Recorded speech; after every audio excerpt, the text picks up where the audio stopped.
নমস্কার বন্ধুরা, আমি এখন আছি সিমলায়। এটা হচ্ছে মাল রোড। সিমলা মাল রোডের নাম আপনারা শুনেছেন, খুব বিখ্যাত জায়গা।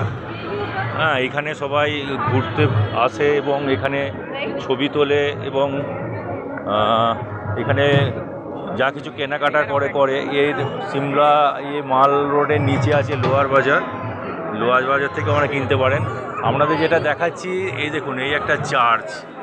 এই চার্চটা হচ্ছে আপনার, এটাকে বলে ক্রাইস্ট চার্চ সিমলা।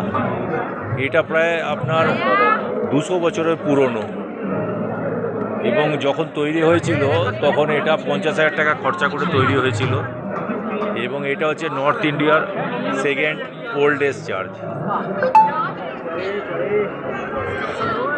আর এই যে মাল রোডে লোকে সবাই ঘুরে বেড়াচ্ছে। আমার সঙ্গে আমার স্ত্রী এবং আমার ছেলেও আছে, এখানে বসে আছে। পেছনে পাহাড় আমরা দেখতে পাচ্ছেন, প্রাকৃতিক সৌন্দর্য প্রচণ্ড সুন্দর।